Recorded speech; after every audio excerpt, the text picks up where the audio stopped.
Joke time muna tayo po. Before natin pag-usapan yung mga seryosong topics. Padala ni Lalab ko, Laylab ko.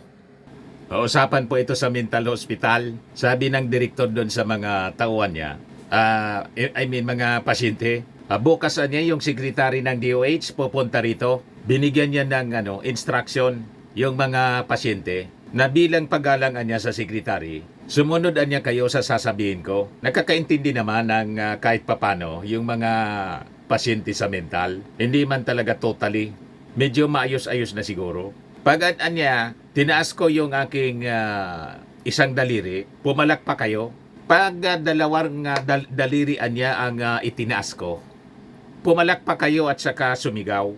Pag tatlong daliri ang aking itinaas, pumalakpak niya kayo, sumigaw at tumalon. So, pre-practice nila mga kababayan, perfect. Ngayon, kinabukasan, dumating yung secretary. So, ginawa ng direktor yung lahat ng itinuro doon sa mga pasyente. Yung tatlong sinyas. Siyempre, tuwang-tuwa yung secretary. Pero may napuna siya. May isang pasyente sa sulok na hindi pumapalakpak. Di rin sumisigaw, hindi rin tumatalon-talon. Di siyempre, tinanong ng sekretary si direktor, bakit niya tahimik yung isa doon? Hindi man lang niya pumapalakpak, hindi man tumatalon-talon para i-welcome ako. Yun niya. Kasi niya, sekretary, yung pasyenteng yan, matino na yan. Lalabas na nga yan bukas. Yung matino. Ayaw pumalakpak. Ayaw pumalakpak sa secretary. Yung mga baliwlaw, yung mga siraulo, yung mga pumapalakpak, tumatalon-talon para i-welcome. Yung secretary, yung matino, ayaw na. Anyway, joke man lang po. Matik na. 200 pesos, pakipadala na lang ng GCash po ninyo, GCash number. Kasali ka na rin sa monthly draw. 5,000 yung cash prize. Yung hindi mabubunot, kasali pa kayo sa grand draw. Sa December po, 10,000 ang grand prize. Ayos pa, balik na tayo dito sa ating kwento. Naglabas na po ng survey, latest survey result. Top notcher si Bongo. Talo na si Tulfo. Ito po yung result ngayon ng SW survey. Yan niya, Mr. Maravillas, paano yan? Ibigay ko muna sa inyo yung kwento. At pag-usapan natin ang mga possibilities. Kung makakapag-lingkod pa ba, halimbawa, si Bongo manalo pa rin bilang senador at saka si Bato na hindi na po makita. Ito mga kababayan ng latest report. Bongo, number 1. Number 2, mga kababayan, sa latest survey, si Tulfo Erwin. Sunod yung kanyang kapatid, si Ben Tulfo. Next, number 4, si Tito Sen. Number 5, si Lito Lapid. Number 6, si Bong Revilla. Number 7, si Pia Cayetano. Number 8, si Ping Lacson. Number 9, si Bato de la Rosa. Number 10, si Willie Revillame. Number 11, si Abby Binay. Number 12, si Manny Pacquiao. Number 11, si Camille Villar. So ito, si Manny Pacquiao o si Camille Villar, nag-aagawan sa Magic 12, mga kababayan. Ang sumunod, si Kiko Pangilinan, si Bam Aquino, si Amy Marcos, si Ipe sa Salvador, tapos si Benor Abalos. Malayo na si Tolentino po. Tolentino, si Gringo Nazan, talo na ni Gringo Nazan. Tapos si Colonel Bosita, si Marcoleta, si Jimmy Bondok, malayo na po. Nasa 26 to 27 ang rank nila. So malamang sa malamang, mga kababayan, si Amy Marcos matalo. Sa pamangka niya sa dalawang ilog, pero ngayon, finally, iniwanan na niya po yung alyansa. So malamang sa malamang, lalo siyang matatalo. Yung pamamangka pa nga lang niya, nawala na siya sa Magic 12. naglalaro yung pangalan niya sa 12 to 14. And most of the time, nandun siya sa pang-14. You see? So, padilim ng padilim yung pag-asa ni Amy Marcos, lalo na sa ngayon. Nilaglag na siya ng alyansa ng Bagong Pilipinas. Kaya po, para hindi naman masyado mapaya, umalis na siya. Officially, nagpalabas ng statement kahapon na independent na siya. Di ano niya, Mr. Maravillas, ang mangyayari niya na dalawa pa sa mga kaalyado ni Digong. Top notcher pa yung isa, si Bongo at saka si Bato.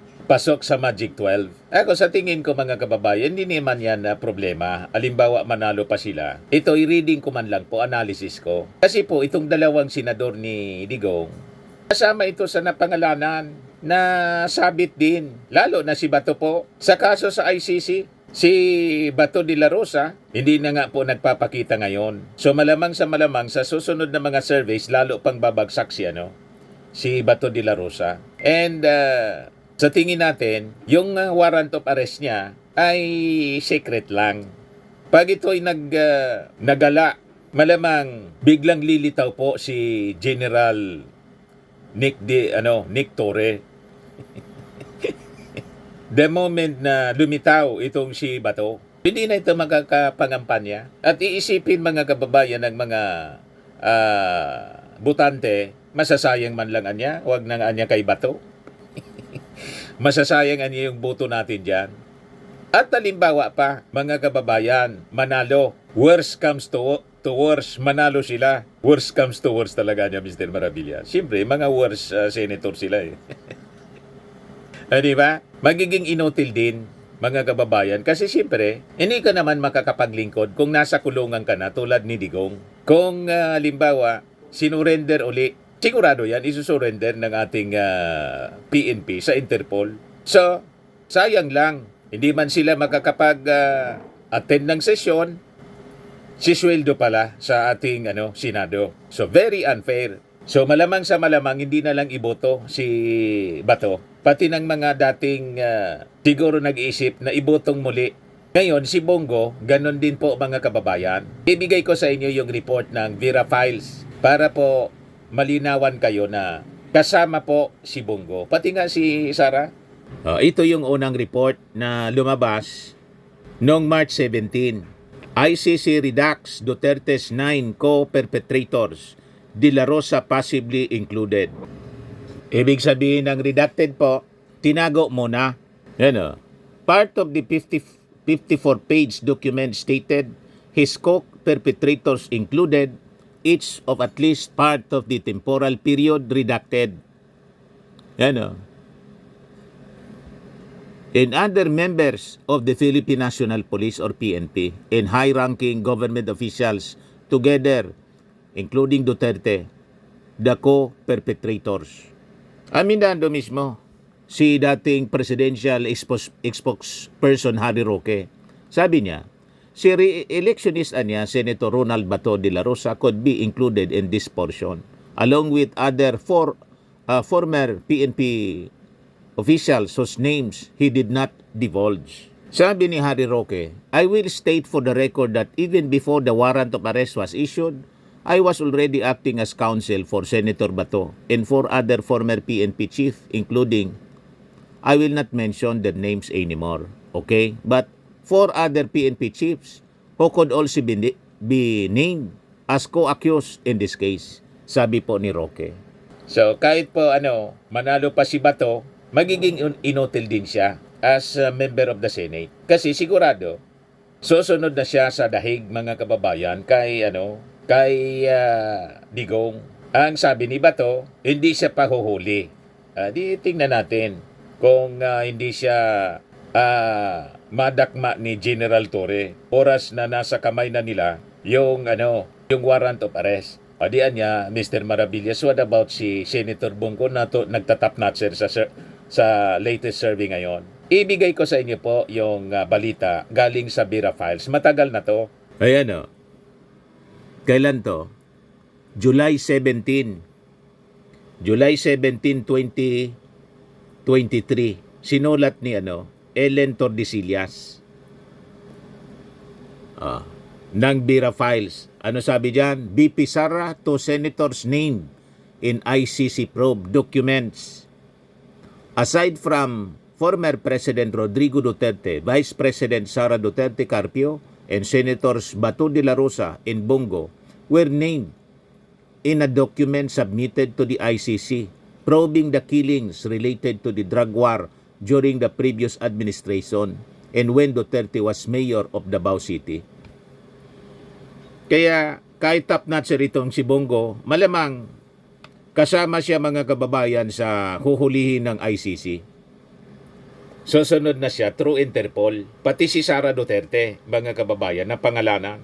Dating mayor kasi siya ng Davao. Nang mangyari yung naging pamoso yung DDS, yung Davao Death Squad na sinasabi, as revealed by witnesses, tulad po ni Las Cañas. Ayan po, aside from former President Rodrigo Duterte, Vice President Sara, at saka yung duwang senador, kasama sa iniimbestigahan sa document submitted to the ICC investigating the killings related to drug war during the previous administration and when Duterte was mayor of Davao City.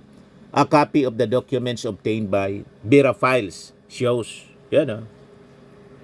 sabi dyan, the Vice President's name was mentioned as knowing and approving the killings when she was city mayor, a post that her father held for more than 20 years. Sara was mayor from 2010 to 2013 and from 2016 to 2022. A person eligible of the ICC probe said she could be issued a summons by the ICC. If she would not comply with the summons, she would be issued a warrant of arrest. This is the first time the name of Sara was mentioned in the documents relevant to the ICC investigation. So, kasama po si Sara, kasama si Bongo, lalo na po si Bato. Kaya kung manalo man, mga kababayan, si Bongo at saka si Bato, magiging useless lang yung pagboto sa kanila kasi kung kasama sila sa documents na pwedeng isyuhan ng warrant of arrest sa kasong crimes against humanity, pati si Sara, ano pa yung dahilan para sila mga kababayan ay iboto? Si Sara, incumbent vice president. Kaya lang, kahit po hanggang 2028 yung kanyang term of office, may impeachment naman po sa kanya na nakabinbin sa Senado. Impeachment trial. Ang punto natin dito, si Bongo at saka si Bato kasi re-electionist sila ng mga senador. So, magiging sayang yung boto para sa kanila po. Kahit pasok pa sila, mga kababayan, sa Magic 12, nakikita natin na parang malabo na sila po ay makaupo in case sila po manalo. Nagets na po ninyo, mga kababayan. Ayan man lang po ang ating short video. May nagtatanong sa akin, ano anyang pangalan po ninyo, sir? Nakalimutan ko pala na magpakilala sa aking introduction.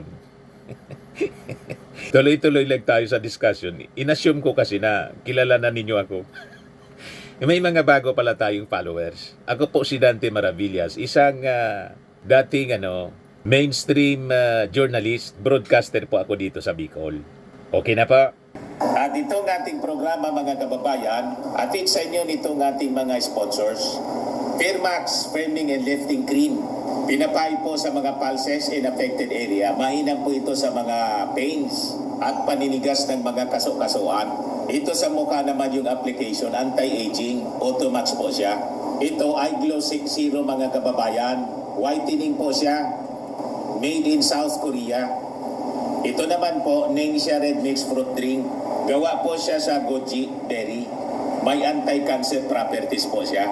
At sa mga nagana po ng malinis and spacious fitness gym, pumunta lang po kayo sa aming Colossal Fitness Gym. May Grab Car Rental din po kami. At bills payment po sa aming office. At saka sa mga mahilig po sa mga imported bags, manood po kayo sa live selling ni Madam Aileen Rosales sa kanyang Aileen Closet po. Pati mga shoes, ito yung kanya po. Ito yung kanyang page.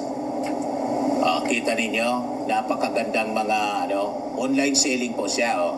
Si Madam Aileen Rosales. Cellphone number niya po 773-798-7816.